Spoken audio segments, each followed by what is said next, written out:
Yo, what is going on guys? Welcome back to another GTA 5 video. So as I'm sure most of you guys were aware, last Thursday Rockstar Games rolled out a police themed weekly update, which they will be continuing this Thursday by releasing more police outfits. If you guys aren't clued up on the weekly updates and what was included, I'll leave a link to a video down low in the comment section. However, in a video the other day, we spoke about a very credible data miner posting the other day game files from the COPS N CROOKS DLC showing what one of the police station properties would have looked like, how it would have worked, as well as showcasing the prestige system. However, the same data miner has now accessed the files which did showcase 4 different police station properties which would have been purchasable with the COPS N CROOKS DLC, which we should see Rockstar Games now release.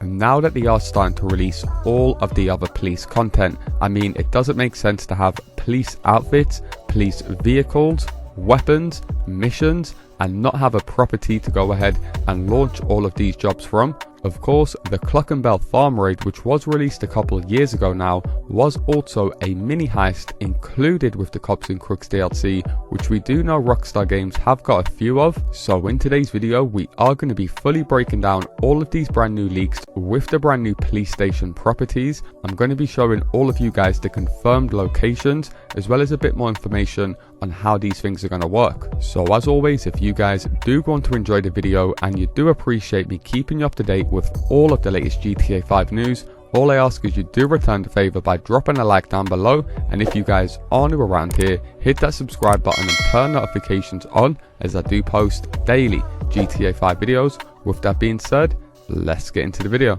Okay, so in case you guys missed my video the other day, a very credible data miner in the GTA 5 community known as Afmal went ahead and confirmed that the COPS N CROOKS DLC was supposed to work like the Arena War DLC with levels. There was a maximum level which was 50, and there were 5 prestiges with different police themed missions along with a telescopic baton. And then he also showed gameplay here of inside one of the police stations where you'd have to make your way up to the board where you could either launch either dispatch work, which of course now we can launch from inside a police vehicle, or you would have been able to launch one of these COPS N CROOKS themed missions. Now, if you guys do watch my videos regularly, then you would have known that I spoke previously about a cutscene or an intro that was finished for the COPS N CROOKS DLC that was going to play out for everyone just before the DLC launches, very similar to the cutscene that Rockstar Games played out when they released the Diamond Casino.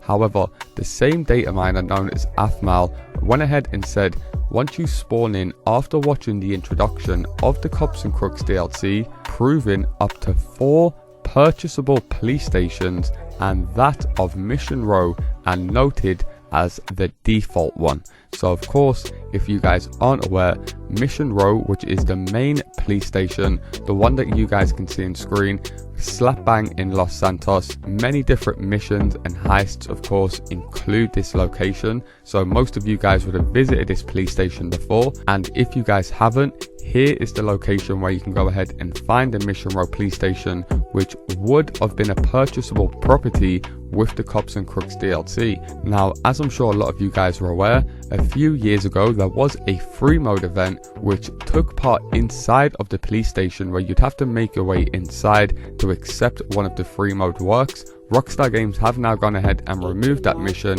and as of right now, the police station building, despite having an interior, is locked off the players on online. However, if you do want to go ahead and explore this building, it is worth mentioning that you can go ahead and walk through the doors as normal when playing in story mode. If you do venture too far through the property, then you will receive a wanted level. I wish Rockstar Games had something similar for online, but it should make sense to you guys why they do have these properties locked off, as it would now make sense, like I said, for them to release them with all of the other police content they are drip feeding into the game. So as you guys can see by the image on screen that Afmal shared, here were the spawn locations found in the game files for this property that we would have been able to go ahead and purchase. And most of you guys that have visited this police station will know already It's quite interesting because the layout of it would actually make sense for a business we can't own. There is a big space around the back which has garage space for our police vehicles. Most of the early properties that Rockstar Games released into the game, the garage doors would open up exactly how you guys could see on screen. But not only that, just taking a look at the size of the building, it's a pretty massive building. So if we was to be able to go ahead and purchase this, it would make sense to include a living quarters here. We could probably also run other businesses like the bounty hunting business from this location. Now, the second purchasable police property that was found in the game files, a lot of you guys may already recognize this building from the image, and of course it is the Sheriff's County office in Blaine County. Now, if you guys watched my video from earlier on today, then you would know that Rockstar Games also had sheriff outfits that were found in the game files for online. Now, of course, we are receiving a ton of different police outfits. It is very likely once Rockstar Games have rolled out the winter set of police outfits, we should also be receiving the sheriff outfits, which we do know there is 3 different versions of. However, the county sheriff's office isn't that big at all, and unfortunately you can't make your way inside of this property as of yet. It is right next door to a medical center, which could be handy. A lot of these police stations are, that you will notice, and you can also find police vehicles parked outside of this building at all times of the day. And just taking a walk around the building itself, as you guys can see on screen, there is 2 entrance points. However, it does just connect to the medical center, so I wonder if Rockstar Games do open up this building alongside with a joint interior once they do go ahead and release them. However, the next police station that you guys will be able to purchase is this one that you guys can see on screen, and this will be known as the Vinewood police station.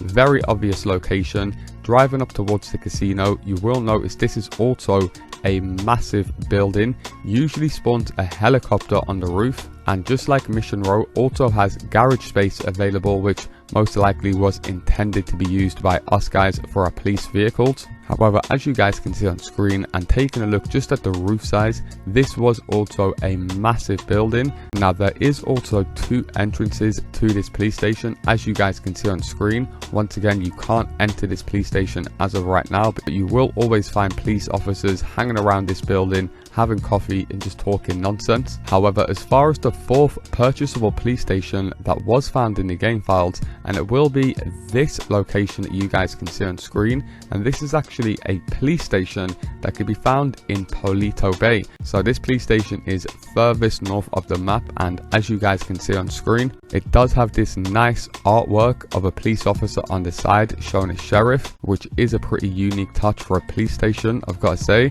However, driving around this building and taking a look at the entrance, just like the other police stations, you'll always find police vehicles parked over here. However, the Paleto Bay Sheriff's Office also comes with a unique feature. You do have this sign over here that reads, "The Paleto Bay Sheriff Office has successfully managed 35 days without a narcotics arrest. Good work, team." So just insinuating that the Paleto Bay office is probably the deadest and has the least amount going on. And just like the police station in Blaine County, there is also a medical center directly next door to this police station. I think Rockstar Games intended this on purpose, just in case you guys were playing as a police officer, so you was in like somewhat of a safe zone. As we do know by the other game files found, Rockstar Games really plan to go heavy with this COPS N CROOKS DLC, completing over 800 game files found. Like I said, now they are eventually releasing all of the vehicles,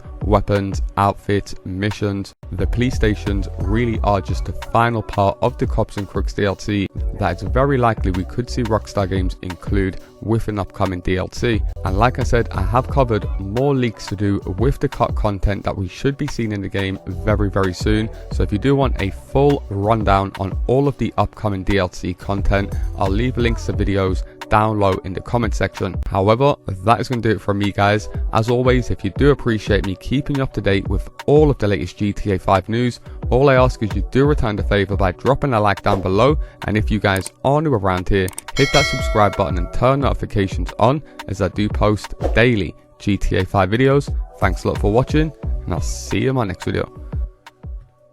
Peace!